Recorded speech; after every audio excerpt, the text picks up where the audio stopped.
রাতে কোরবানি পশু জবে করলে কোরবানি আদায় হবে কিনা, কোরবানির গোশত কি সমান হারে মেপে ভাগ করা জরুরি নাকি নিজেরা সন্তুষ্টিতে কম বেশি ভাগ করতে পারবে? কোরবানির গোশত 3 ভাগে ভাগ করা আবশ্যক কিনা? কেউ যদি এমন দেশে থাকে যেখানে কোরবানি করা কঠিন বা নিষিদ্ধ, তাহলে তার জন্য কি অন্য দেশে কোরবানি করা জায়েজ হবে? এক পরিবারের কয়েকজন উপার্জনক্ষম বা সচ্ছল হলে সবার কি কোরবানি দিতে হবে? শরীকে কোরবানি দেওয়া উত্তম নাকি একাকী? কসাইকে কোরবানি পশুর গোশত দিলে কোরবানি বিশুদ্ধ হবে কিনা? চলুন তাহলে আর বিলম্ব না করে ইতিমধ্যে যে সমস্ত প্রশ্ন আমাদের কাছে চলে এসেছে সেই প্রশ্নগুলো উত্তর দেওয়ার পালায় আমরা প্রবেশ করি। কোরবানির গোশত কি সমান হারে মেপে ভাগ করা জরুরি নাকি নিজেরা সন্তুষ্টিতে কম বেশি ভাগ করতে পারবে? উত্তর হলো, কোরবানির শরিকদের মধ্যে কোরবানির গোশত সমান হারে মেপে নেওয়া জরুরি। যেহেতু একই ধরনের পণ্য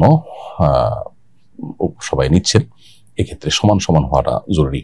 যে হাদিস রয়েছে, আয-যাহাবু বিয-যাহাবি ওয়াল ফিদ্দাতু বিল ফিদ্দাতি ইলা আন ক্বাল মাসালান বিমাসালিন, একই ধরনের বস্তু যখন বিনিময় হবে সেই ক্ষেত্রে সমান সমান হওয়া জরুরি। এই মাসআলার আলোকে এখানে উভয়ের মধ্যে গোশত বিনিময় বা উভয় গোশত ভাগ করে নেওয়ার ক্ষেত্রে সমান সমান হওয়াটা জরুরি।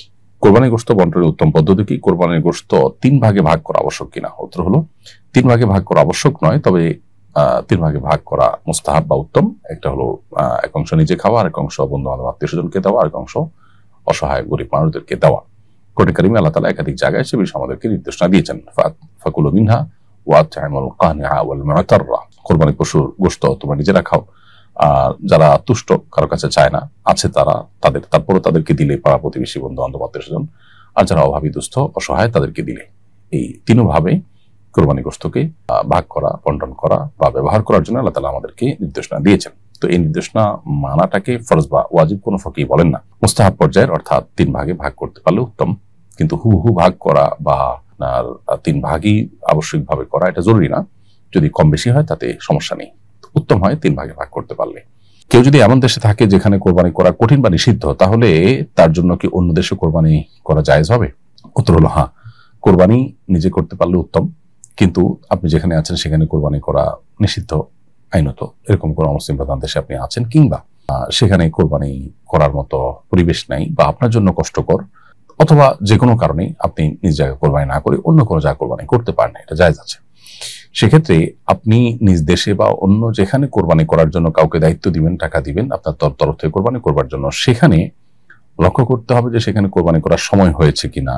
কোরবানি নির্দিষ্ট সময়ের মধ্যে কোরবানির যে শর্তগুলো আছে সেখানে সবগুলো প্রযোজ্য হবে। ধরুন দেশে কোরবানি হবে, তাহলে দেশে কোরবানির দিন হতে হবে, কোরবানি ঈদের নামাজের পরে কোরবানি হতে হবে, নির্দিষ্ট সময়ের মধ্যে, অর্থাৎ ঈদের দিন বা ঈদের পরে 2 দিনের মধ্যে কোরবানি হতে হবে। এই বিষয়গুলো যথারীতি আপনাকে মেনটেন করার ব্যাপারে খেয়াল রাখতে হবে। এক পরিবারের কয়েকজন উপার্জনক্ষম বা সচ্ছল হলে সবার কি কোরবানি দিতে হবে? পরিবারের একাধিক সদস্য নেশাব পরিমাণ সম্পত্তির মালিক হলে সকলকেই কোরবানি দিতে হবে, এটাই ফুকাহা হানাফের মত।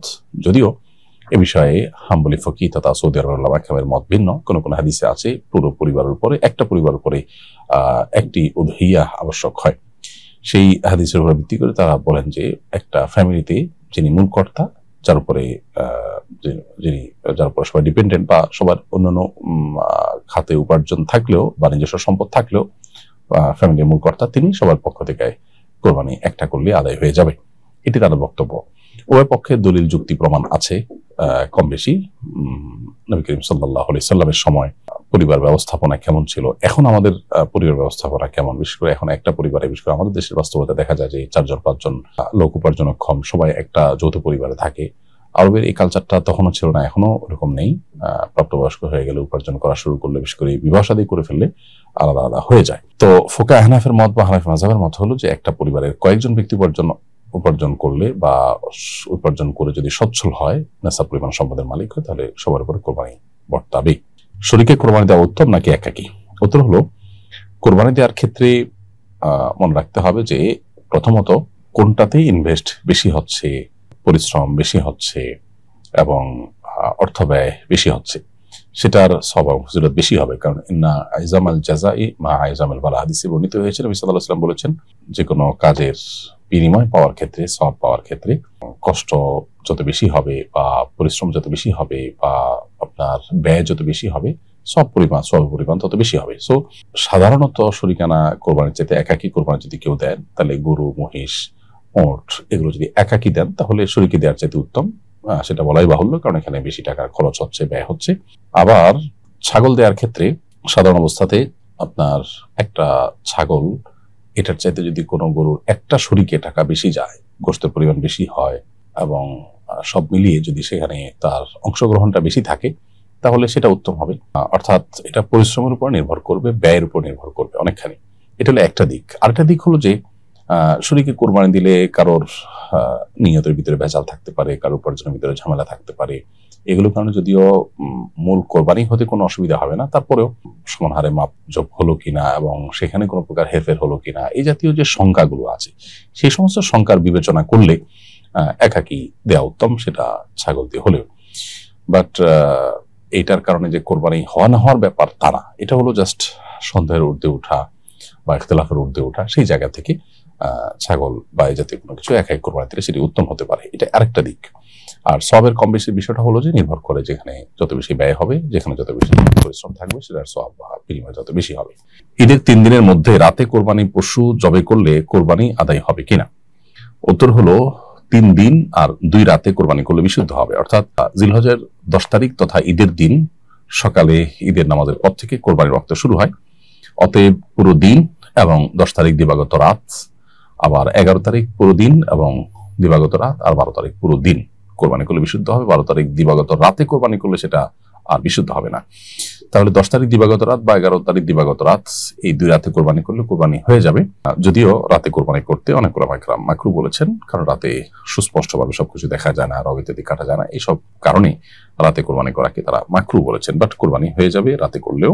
2 রাত এবং 3 দিন, 10 তারিখ দিবাগত রাত, 11 তারিখ দিবাগত রাত কোরবানি করলে কোরবানি হয়ে যাবে। কসাইকে কোরবানি পশুর গোশত দিলে কোরবানি বিশুদ্ধ হবে কিনা? খুবই গুরুত্বপূর্ণ একটি প্রশ্ন। আমরা অনেকেই কসাইকে কোরবানি পশুর গোশত অথবা কোরবানি পশুর পায়া কিংবা কল্লা এগুলো দিয়ে দেই, এবং এটা অনেকটাই পারিশ্রমিক হিসাবে গণ্য করা হয়। এটি সম্পূর্ণ নাজায়েজ হবে, এর কারণে কোরবানি বিশুদ্ধ হবে না।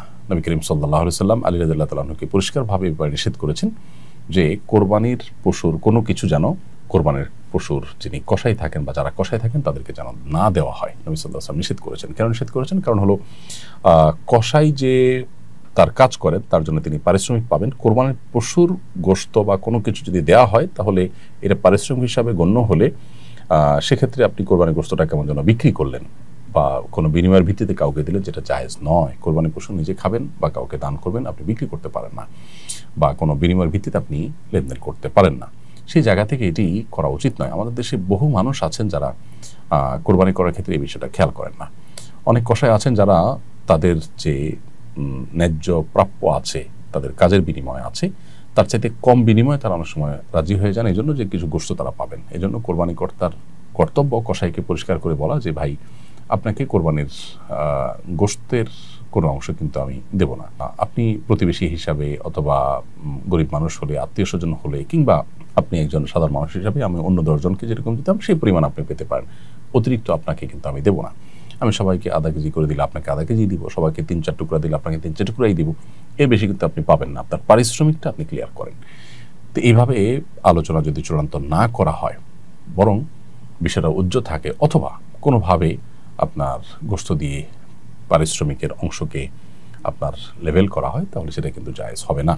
এই বিষয়টা আমাদের বিশেষভাবে খেয়াল করা দরকার। সন্দেহাতীতভাবে কসাই গরিব, যেমনটি বলছিলাম, গরিব প্রতিবেশী বা সাধারণ মানুষ হিসাবে অন্য 10 জনকে যেরকম দেন সেই হারে যদি দেন সেটা ভিন্ন বিষয়। অতএব বিষয়টা আমাদেরকে বিশেষভাবে খেয়াল রাখতে হবে।